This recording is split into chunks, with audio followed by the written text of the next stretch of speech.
Yes, as Dr. Wilson said, we take everything we have into consideration.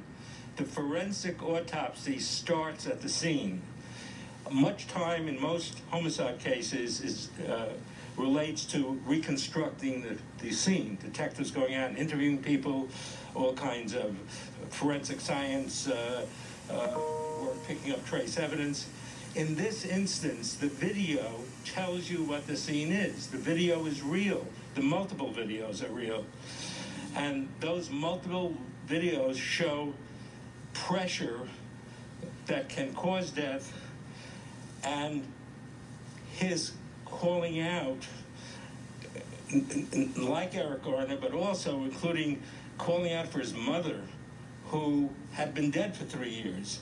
None of this caused a release of the pressure, and that is very disturbing. Now, what was the question? Abrasions to his hair. Thank you. There were rough abrasions around the left eye and a left cheek, and a little bit in the front of the on the nose and mouth areas that are due, as we can see in the video, to the left side of his face being rubbed against the pavement, while the left knee of the officer is squeezing down on the left side of the neck, which would be, the neck is a small area with many vital organs, arteries, veins, nerves, and the windpipe, all of which are compressed with the knee activity as seen on the video.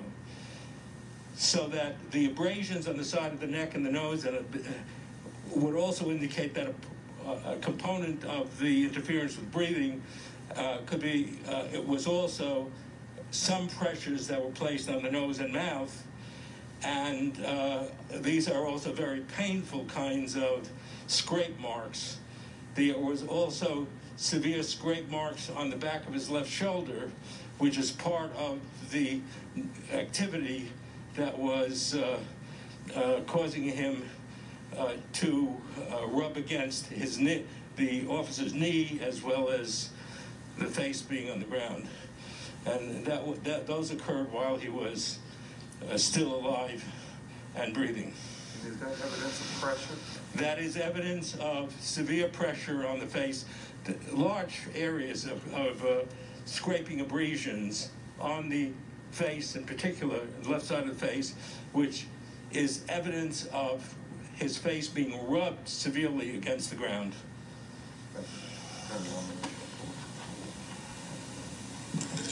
What Dr. Botten said is also very important for the prior question of the criminal charges, because what was happening on that video is extremely important, because when the brave young man that you're going to hear from tomorrow was trying to attempt life-saving statements to the police officers, or when George Floyd was calling out that he can't breathe or for his mother, you could see, at least from one of the angles, the first angle that was released, that Officer Chauvin was readjusting his knee in order to further compress that tight area of the neck.